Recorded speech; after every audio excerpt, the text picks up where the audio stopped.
Test it.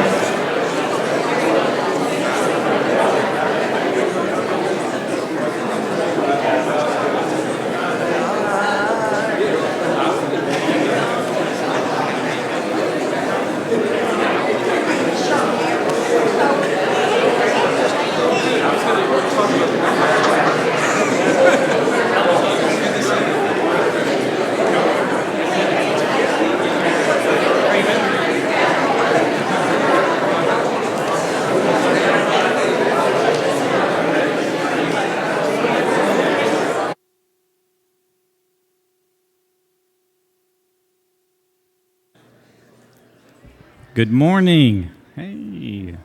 Good to see all of y'all this morning. You guys are in for a treat. This morning we have Coleman Yocum with us this morning. The first time he came here was in 2017, I believe, and spoke during one of our Bible classes during our Harvest Month.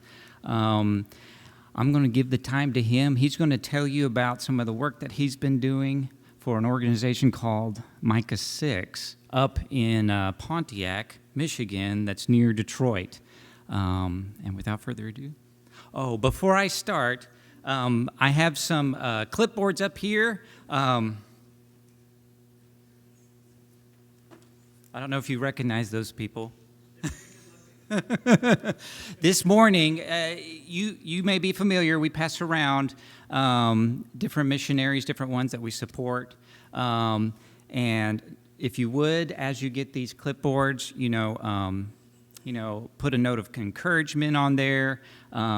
Just something that we like to do every now and then. If you would, please pray with me. We'll get started. Dear Heavenly Father, you are our Lord and our God. Father, you loved us before we even knew you. Father, I pray that your kingdom will come and that your will be done on this earth just as it is in heaven, and that your will be done in our hearts, and that through our actions we'll glorify you as we love and forgive those around us. And I pray that in your Son's name, amen. Coleman. You guys are my last stop.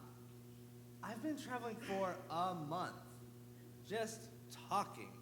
And I miss my home, and I miss my bed, and I miss my wife. There it is. Hello. I didn't need it. You guys were good, right? So I'm honored to be back. I'm so glad that you guys have had me back. Thank you so much, first of all, for just having me here, for putting me up really nicely. I was in Sacramento 2 weeks ago. I went out to visit one of our supporting churches out there, and they said, just get a hotel when you get here. We'll reimburse you, no big deal. I said, okay, great. They did not tell me that there was like a techno music festival going on in town, and so literally every hotel was booked except for the Motel 6 in South Sacramento, right off of the interstate, which is fine, whatever. But I get there and I walk in, and I am not typically a nervous hotel person, but this one inspired some nervousness. And so as I'm kind of looking and checking, and I kind of lifted up the mattress to kind of give it a look, and found a crack pipe under the mattress. I was like, okay, and so I took that down to the front desk and gave it to the front desk guy. I said, I just found this in my room, and he goes, thank you very much, and let me go. And I was like, okay, that's how we handle that. Okay, great.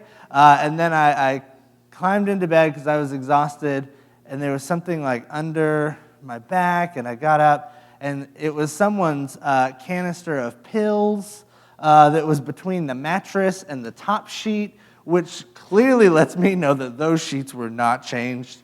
And so I had to go back down and said, I found so much drugs. And he was, again, very grateful. And so I had to and he just handed me a new set of sheets. He's like, here you go. So that's how travel's been going. But you guys have been lovely. I'm in a very lovely house, just 5 minutes from here, which is crazy because I still couldn't get here on time. But it was really great. So thank you guys so much for the hospitality. Thank you for always being a great congregation and really encouraging to us. You guys have been supporting us for a very long time, and that's part of what's going on with Harvest and things like that. And I'm very, very grateful to you guys. Things in Michigan are awesome. We've had a really good year. We have always said for a very long time that we need to be doing more and more with our neighborhood kids. So for those of you who don't know, we, a couple years ago said, about 7 years ago now, which is crazy, our organization is a second grader. We said we're going to move to Pontiac, Michigan, and just sort of find a neighborhood to love on. So we looked for a neighborhood that had high crime, high foreclosure, and high unemployment. If you are a real estate agent in 2012 and you're showing off houses in Pontiac, Michigan, you're polishing turds. We walked in And, a real estate agent goes, well, like, you could move in and live here right away. It's very livable because it seems like somebody might already be living here. This is a great house, and one of the things that wasn't listed on the listing is that it comes with cats. And so she's like, I don't know if you watched the Chip and the Joanna, but this could be a very attractive skylight. It's just a hole in the roof. And so these were the kind of houses that we were looking at. And we were looking at a house, and as she was showing it off and trying to really sell this thing, somebody walked into the house behind us, and it was our neighbor Warren. And Warren says, "Hey, your real estate agent is going to tell you this, but somebody got beat up on this porch a couple weeks ago, and that's the kind of neighborhood you're in right now, and that's where you're thinking about buying a house, so you need to know that." And my real estate agent said, well, there goes my sale. And my cute little girlfriend at the time was like, get me out of here. And I said, perfect. This is where we need to be. Warren became one of our first friends in the neighborhood. We ended up just referring to him as Rambo, because anytime anybody has like an argument or an altercation in the street, Warren shows up with his gun and starts pointing it at people and telling everybody to get back in their house. Very neighborly fellow. As we got there and we moved in, we realized we didn't have any plumbing. It had all been stolen out of our house. And so I said, okay, I had never plumbed anything. That's the verb for plumbing, to plumb the house. I had never done that before. And so, it's me, YouTube, and the Holy Spirit. Like, we're going to figure this out. And so we went to Home Depot and bought all the stuff and started carrying it into our house. And we had a neighbor who was sitting on his porch. His name was Berto. And Berto said, what are you guys doing? He said, oh, well, we, all the plumbing got stolen out of our house, so we have to replace it. He says, oh, yeah, I did that. I'm like, great. Do you want to help me put it back? And he said, sure.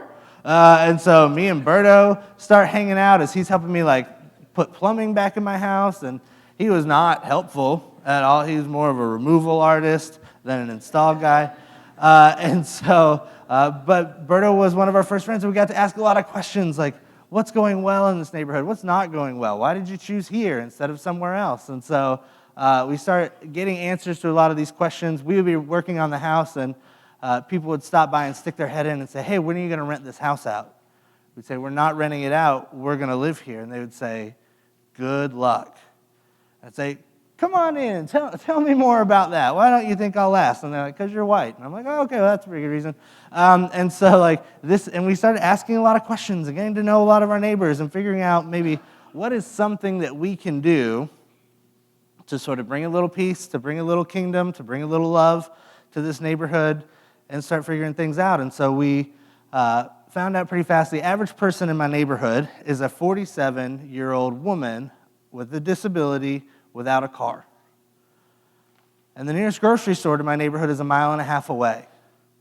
And so if you are in my neighborhood and you want to go to the grocery store, if you want to buy healthy food, you are walking 1.5 miles. If you get there and you have resources, if you have cash, if you've got a card, if you got your food stamps or whatever, and you want to buy healthy food is always heavier than processed food. And so if you buy healthy food and you start making the walk back to your house that's 1.5 miles away, grocery bags aren't designed to be carried 1.5 miles. They're designed to be carried 75 feet.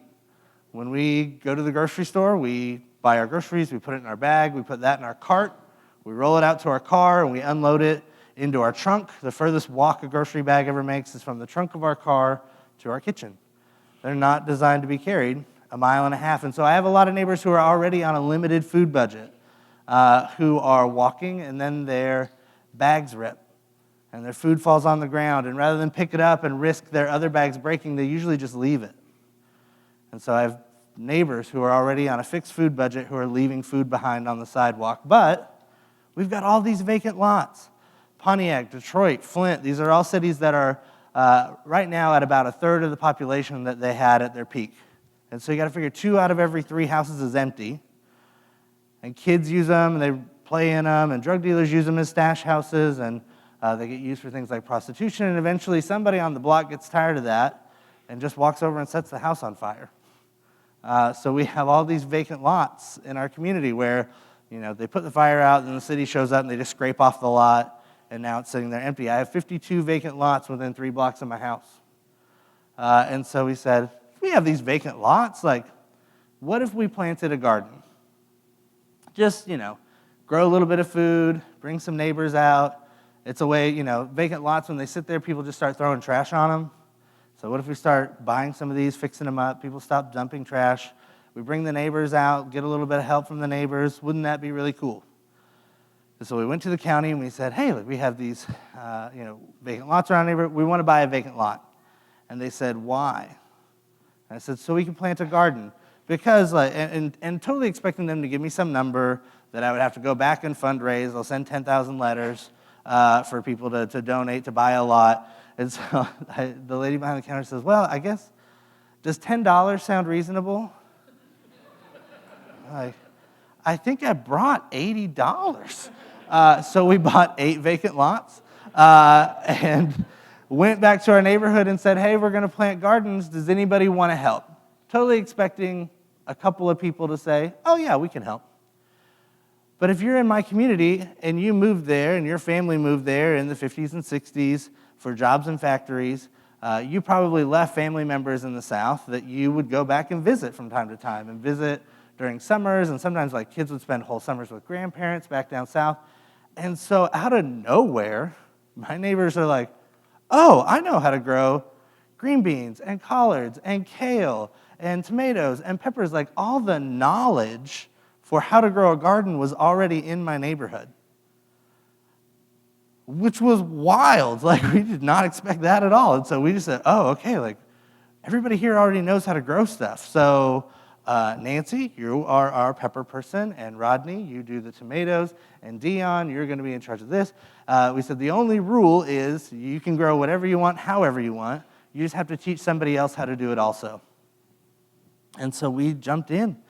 We got some bricks and some dirt from the city, and we built raised beds because everything in Michigan was painted with lead paint, so you can't grow in the dirt. You have to raise it up, and so we did that. And so we started just doing this. We got a lot of volunteers who were grandparents who were raising their grandchildren, so a lot of volunteers who were 7 and 70, and we're just going. And the first year, we grew 500 pounds of food, which is a good amount. That's a good amount for your volunteers, just to give it to the people who helped you grow it. The next year, we grew 1,200 pounds, which starts to get annoying. Nobody wants that many green beans. I love green beans, and I don't want 1,200 pounds of green beans. And so we started making up little bags and hanging them on doorknobs in all of the apartment buildings in our neighborhood. And we have a neighborhood barbecue on the first Saturday of every month where we just invite people out, come, hang out, have a hot dog, play some cornhole, play some ladder ball, hang out with kids, whatever. And people would show up at that event. They would go, oh, you guys have the garden. I've had your green beans and your lettuce and your cucumbers and whatever. So a lot of times we were feeding people before we ever actually met them, which was pretty cool. The next year we grew 2,500 pounds, which is way more than my neighborhood wants. But we've got 10 other neighborhoods in the city of Pontiac that have this same food problem that we do, where the grocery store is really, really far away. So we started saying, okay, how do we get more food from here into those neighborhoods? And we would go and we would do pop-up markets and just set up little farm stands and get to know people. And recently we just renovated a Ford Transit that drives around Pontiac now and sells vegetables like an ice cream truck. It plays VeggieTales. So we're doing that right now. We have 8 pop-up locations at places like our Head Start location, which is where all of our families with kids take their kids to preschool. Then we've got the Pontiac Public Library, which is where all of our homeless friends hang out during the day. And we've got 2 going on at a community housing network. We have 1 going on at a clinic that's in our neighborhood. We're everywhere, and we're trying to get as much food to other people as possible. Now we've made friends with other farms who just really love what we do, and they just donate their food to us. Sometimes they just call us. We have a jail that we work with in Macomb County that just calls us sometimes and says, hey, we're bringing you whatever. One day it was, we're bringing you 2,500 pounds of zucchini. Okay, here we go. One day they called and said, we're bringing you 500 pounds of kale. Kale is a leaf. 500 pounds of kale is every available square inch in a Toyota Prius. I know that because that's how they delivered it. And we've got now like a crew of kids in our neighborhood. So whenever we get like crazy deliveries like that, we just call up all of our neighborhood kids and they come and they take a bunch of it and we just say like, however. And they say, okay, great. And so some kid puts a wagon on the back of his bike and starts rolling through the neighborhood and just selling zucchini off the back of his bike. We've got a 4-way stop right in front of our store, and we've got 4 brothers, the Shirleys, who stand on the corners and like bark at cars when they stop. They're like, I got a zucchini for 25 cents. And like a car will wave them over, and then I've only got a nickel. Like, okay, I'll sell it for a nickel. And like they help us get our produce out to our neighborhood and out to other people as fast as we can. Last year, we grew 7,000 pounds of food, but we redistributed in our city about 48,000 pounds of food. It's going really well. We were able to create jobs. Like, this is the first time my neighborhood is still 33% unemployed. And so we said, okay, like we got a grant, we got a little bit of money, we got a little bit of fun. Like, we can hire people. And so we went and hired 2 high school kids out of our neighborhood, Vernon and Javier. They work in our gardens with us. And then we hired Brandy and Tanya to be the customer service people at our produce store. Brandy and Tanya, when we met them, were homeless. And we've sort of loved them through homelessness and into better situations. And when those jobs became available at Sprout, Brandy came up to us and said, like, I would really love one of those jobs because this summer I'd really like to get married. No one gets married in my neighborhood. This is our first wedding. And we got to do a wedding and be there for Brandy and do that. And like, it was with a little bit of money that she saved up from working at our produce store over the summer. So that is all going really well. And it's like making a difference. We're seeing it work through all of this, through our food and through our gardens and through our presence in the community. We've made friends. We made friends with a lot of homeless people. We made friends with a lot of folks in addiction. And so our goal when we moved there was not to start a church, not to do a church plant. We wanted to find a great church in our community that we could really partner with and help a lot of our friends in the neighborhood connect with. We didn't want to reinvent the wheel. Pontiac is 22 square miles, and it has 206 registered churches. We don't need another church.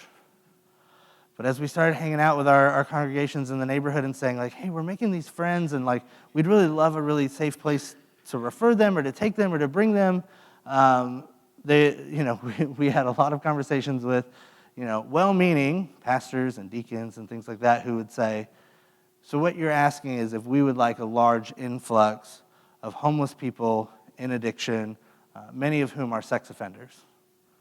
And we're like, yeah, that's what we're talking about. And they said, nah.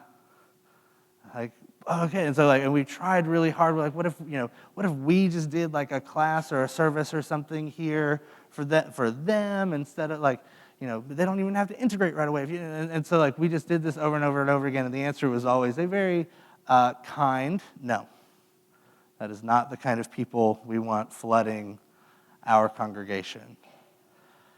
And so we had a real heart-to-heart with ourselves and with some of our neighbors and said, I think we're going to have to start something of our own if we want a place where our neighbors feel comfortable to go.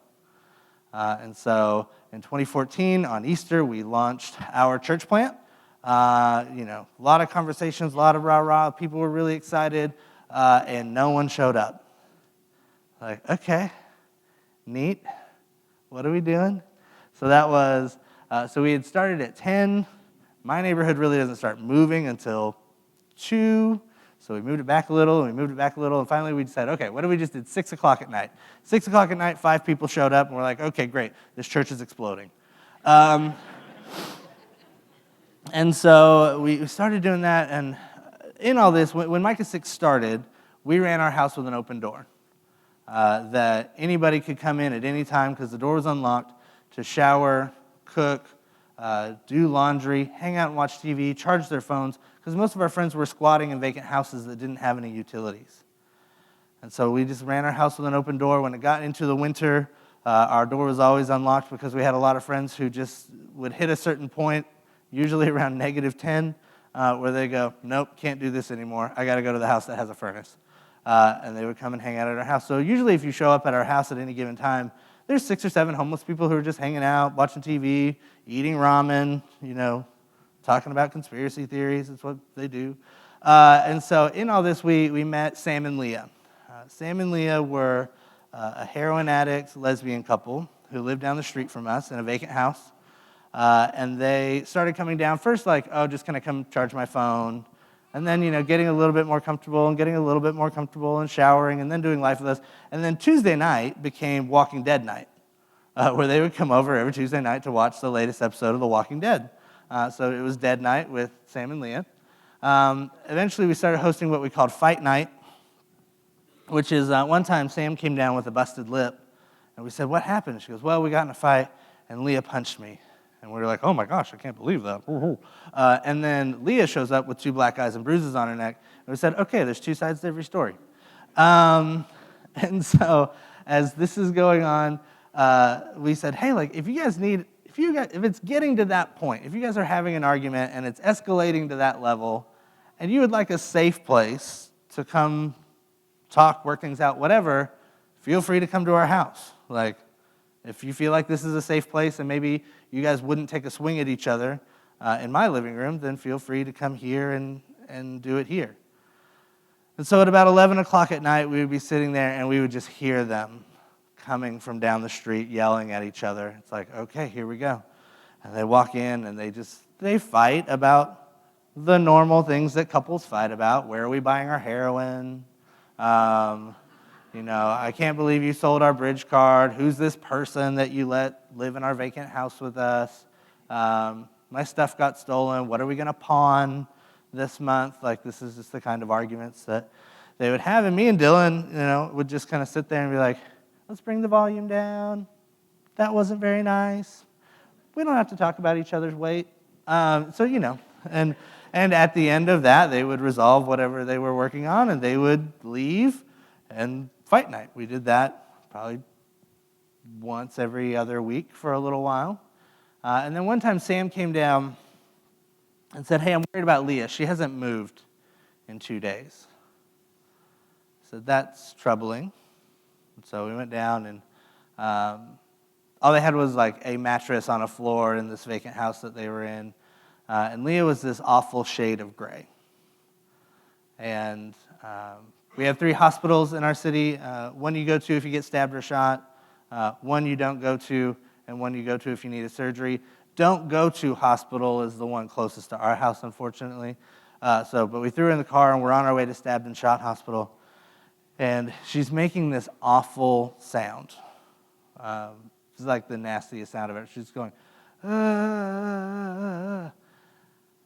and it's super uncomfortable, and I'm not really great in uncomfortable situations. And so I turned to Sam and I said, if she starts to turn, you know what to do. Which is a reference to The Walking Dead about having to shoot her if she turns into a zombie, which she appreciated as much as you did. And so we get to the hospital, and we unload her, and we take her in, and the doctors rush her back. And after about 4 hours, they come back. Her injection site, where she was injecting heroin, had gotten infected. And so the infection was in her bloodstream and was circulating around her body. And the doctor said, yeah, she was probably a couple hours away from dying. If you wanted to organize an intervention to try to get her into treatment, this would be a great time to do it. And I said, okay. And so I got her phone and called her dad, listed as Daddy in her phone. And he answers the phone, and he is the assistant superintendent of schools in Clarkston, Michigan. About 10 miles away from where we were. Super normal family. Just got into heroin when she was really young and had some stuff that she hadn't worked out and had become a heroin addict. I found out that Leah was 24. We had assumed she was older than us. Like, we assumed she was probably in her mid-30s just because that's how much she had aged from drug use. And so I talked to her dad for a minute. I said, my name's Coleman. I live in the neighborhood with your daughter. She's at the hospital right now. She almost died from complications from using heroin. If you want to come talk to her about getting into treatment with me, I'd really appreciate that. And he said, this was probably really scary because it's the first time you've seen it. After the 4th or 5th time you really get over it, I'm not coming. We started slowly figuring out that this is everybody's story in my neighborhood. is that everybody in my neighborhood has blown through all of their ultimatums with all of their other people. That they have hit the line of their boss saying, if you show up to work drunk one more time, or their family saying, if you steal from us one more time, or whatever it is. And they've passed that line, and now they're here. And so Leah got out, and she went back to using almost immediately, which was really sad for us and really kind of a bummer. And so as that was happening, church was also growing, and growing really fast, which was pretty wild to us.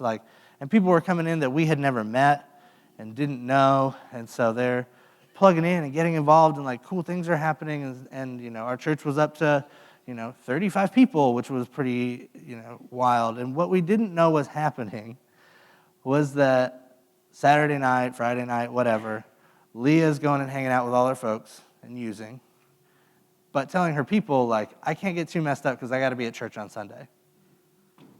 And they would say, you go to church? She says, yes, I go to church. They would say, well, your preachers or your pastors or whatever word they use, they probably don't know anything about your life. And she said, no, if anybody knows what my life looks like, it's Coleman and it's Dylan. And so then they start asking the questions. They go well, I'm an addict. Is that a church that I can go to? I'm homeless. Is that a church that I can go to? I'm a sex offender. Is that a church that I can go to? And the answer is always, yeah, absolutely. And so our first growth, our real first church growth, and people who started coming and getting plugged in were people that Leah was using drugs with on the weekend and saying, you should also come to my church. And it's growing, and it's kept growing. And a lot of those original people are still there. Many of them have gotten out of addiction and are in much better situations and are doing really well for themselves, have gotten reconnected with their families, gotten reconnected with their kids, gotten off of drugs and into better housing situations, and are doing really well. Some of them have died. Some of them are still using. But the point of our church and the point of the congregation that we have and what we're trying to do in the neighborhood is that this is a place where everyone can go, where everyone is welcome, where we won't turn you away for almost any reason. We might have to come up with some creative solutions. 1 out of 6 of my neighbors is a sex offender. One of the rules is they can't be at church. And so what do? We say, okay, well, we got to start a Saturday night adults-only church so that our sex offender friends can go. And that's it. It's the end of the conversation. Here we go. That's what we do. And so right now, between a Thursday night Bible study, a Saturday night adults-only service, Sunday night church, and then a Monday night meal that we do together, we're seeing about 85 people a week who are largely still in addiction, people who are getting off for a while and then getting back in, people who are homeless, and then we've got a lot of people who are kind of leading the way and being the example for the people in our congregation. Cheryl, who leads our recovery group, came to us because she got sentenced to community service for dealing drugs. And now she runs our recovery group. She's been clean for 2 years. She's doing awesome. And she's just that person of encouragement for getting clean for everyone in our congregation. I told you about Brandy. I told you about Tanya. We're seeing really amazing things happen with the people who are in our community just by being a group of people who says, all right, this is the absolute bottom, and we will never give up on anyone. We're just going to keep going. And it's changing lives, and it's changing our neighborhood. And you guys are a part of that. Some of you guys didn't even know that. But that's what you're doing in Pontiac, Michigan. And that's what your support goes to, and we're incredibly, incredibly grateful for you and all the support that you guys have given us. So I really like this. I don't know if this is if I'm allowed to do this, but does anyone have any questions? I love good questions. So does anybody just want to know anything about what we do? It's what does this look like? Yes. So we ran into that very early, and I tell people now, and the best protection against that was having 6 homeless people there instead of 1, which is weird. Creates a little bit of peer pressure to not do anything. Hey, don't. And everybody's don't mess the situation up for me because I really like taking a shower every day. So we haven't had much of a problem with that, and sometimes things happen or things go missing, and our brain still like jump to that, like, oh, I guess somebody walked off with my laptop, and it's like, no, my wife's pregnant, and so I also have pregnancy brain. I legitimately put my laptop in the refrigerator a couple weeks ago, and like couldn't find it. And I was like, no, I can't believe it. This hasn't happened in forever. Did somebody steal something? And like, no, it's next to like, and my hands were full, and it's like, laptop down, grab the milk, and then so that's what happened. So we've had some things walk away and have walked away in the past. One of my favorite stories is I got a call really early one morning from somebody who identified themselves as Chad, the guy that owns the pawn shop down the street, and he says, "Are you missing a rototiller?" I said, "I don't know." So I had to go to the garage and look, and sure enough, we were missing a rototiller. I said, "Yes, I'm missing a rototiller." And he says, "Yeah, I couldn't imagine anybody else around here owning one of those." He's like, "I gave the guy $4 for it if you want to come back and get it." I said, "Okay, great." So our people really look out for us. Our people really take care of us. So that we don't have as much of a problem with that as we did when we started.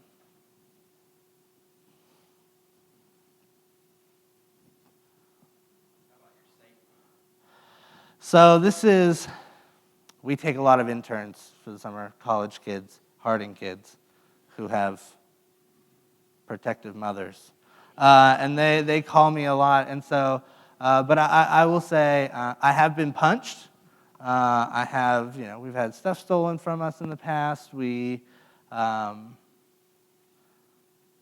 that's been so long ago. And part of it is, and I did a whole TED Talk about this. You can go watch it. But our neighborhood drug dealers, who are, the scariest people in the neighborhood, love us. They love what we do because we're hanging out with their kids and we're playing football and we're helping take care of neighbors and a lot of the stuff was the stuff that they were doing on their own before we got there. And so, that we're there hanging out with their kids, taking care of their families, taking care of neighbors, like they're all about that. And so the scariest people in the neighborhood love us a lot. And so we haven't had anything super scary happen to us in a long time. There's still, like we walk into the backyard where our garden is and like somebody's sitting out there and that startles us. But in terms of safety and things like that, like we haven't had much of a problem. Mine was the worst, and I got punched by a homeless guy that was starting a fight that I asked him to leave, and so he punched me. But that was like, 2014, a long time ago. And that guy, crazy enough now, owns a gym so that guy was homeless. He was an alcoholic. We had a lot of problems with that guy. His name is Scott Kigama. I love him very much. He was on his way, starting to fight, and I was like, "Okay, Scott, you got to go." And I was kind of ushering him out, and he punched me. But later on, he would get in trouble. He went to jail. Got clean in jail, and got out and said to himself, "I want to start a gym based on all these workouts that I learned in prison." And so we helped him get that up and going and things. It's like he started in a park, and we kind of gave him his first round of stuff. And so he started with cinder block workouts in the park, and now he owns the Anytime Fitness in our city and has 300 clients at his gym. That is crazy to me. He's doing really, really well. So there is that story about the one time he punched me, but that was before he was at the gym a lot, so it wasn't that bad. Yes. What are we doing for the children? So for a very long time, we all said somebody should do something with kids. But I don't like children. I don't like them at all. They smell bad, and they're annoying, and they ask, and it's like, "Mr. Coleman, watch. Mr. Coleman, watch." Oh, good grief. I don't know how I'm going to handle having a kid. So it was always one of these, I hope someone shows up who has a passion for children, because I'm at max capacity, Dylan's maxed out, Carrie's maxed out, Bethany's maxed out, but it's a definite need. And then 2 years ago, we had an intern who came from Harding. Her name was Emma, who was a speech pathology major, and she loved kids. And so she did a summer with us and did a lot of kids stuff for the summer. And then she graduated and stayed. And this summer, she put together a kids camp that was amazing. She's wicked talented. I say all the time that the that in 2017, the two best things that happened to me were I got married and Emma came to Micah 6 because she has just totally changed what we do with kids. So she did a summer camp, and now we're doing tutoring 2 days a week. So Tuesday, Thursday, we have about 20 kids that show up at our house and get tutoring in reading and math because our schools, we have 4,900 kids in our school district, and we are 0% proficient in 5 core subjects. So you're getting 3rd and 4th graders who don't know how to read and don't know how to write their name. And so we're going back and working on a lot of those sort of things. And Emma has been amazing at our community work in that because, we're working on reading and how to add. And parents are kind of upset because they're like, oh, I thought you were going to help them with their homework, so I didn't have to. I'm like, no, like your kid can't read the homework. That's why they're asking you for help all the time. And so we're working on reading. We're working on math right now. We've got about 20 kids in our program. We did about 23 kids this summer did summer camp with us. And so that was the first year that we had done that, and it was really, really good. So the answer is we're doing more because we finally have a person who's passionate about that. Yes? So being a sex offender is, it's so hard. Once you're on the list, it's debilitating. People won't hire you, which is why they end up collecting in neighborhoods of last resort like ours. And so when we said that this is a big enough need that we had met 5 or 6 people who all said, well, I'd really like to come on Sunday, but I can't. That we said, this is a really big need, and I don't think any church in our community, if they didn't want homeless people there, they definitely don't want sex offenders there.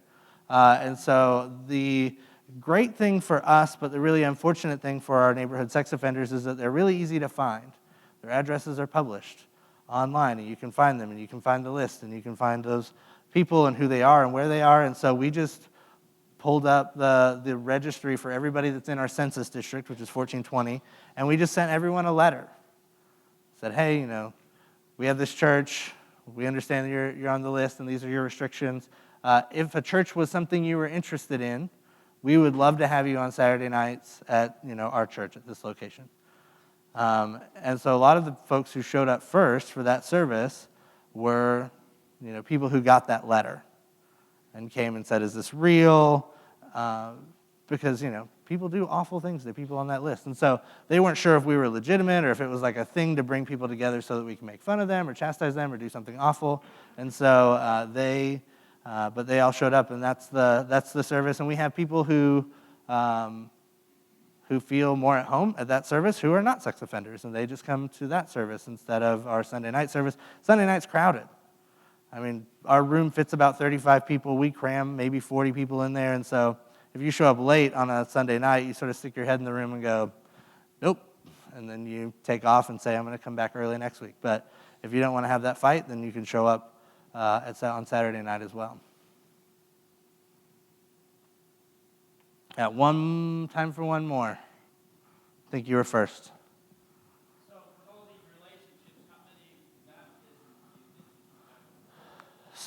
do you think? So that's super interesting. So we have a lot of folks who grew up in church with their grandparents or whatever, or if they're older, they came from the South, and so they would say, I got baptized at 12, but I didn't go to church until this church, and now I'm 55.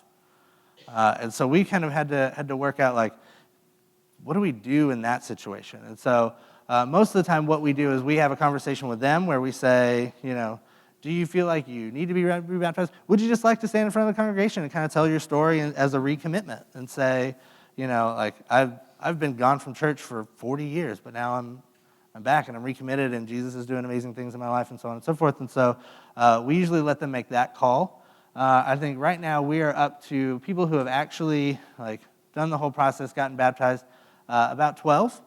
And my favorite one was our first one, which how cheesy. But his name was Sheik. He was one of our homeless friends. And so he had been coming to church for a while. And so Dylan talked about baptism once, and he said, I'd like to be baptized. We said, great, we'd love to do that. So we partner with Rochester Church of Christ. They're the closest church that's kind of on call that has a baptismal. And so Dylan's, they're in the water and they're doing the whole thing. He's like, okay, so I'm just going to put my hand over your mouth and I'm going to do. And Sheik looks at him with this terrified expression and says, But Dylan, I can't breathe underwater. And Dylan just goes, none of us can, buddy. Father, Son, Holy Ghost. Like, so that was our first one. But Cheryl was baptized. Tanya, who's doing a lot of stuff with us, she was more of a recommitment. Like, I've been out, but now I'm back. And so if they've been baptized at one point, which many of them have, we sort of let them make that call if they want to do it again or if they just want to publicly say that they're recommitting or getting plugged back in. So, okay, that is my time. Guys, thank you so much. I'm so glad to be back, and we'll see you in a couple minutes. Thank you.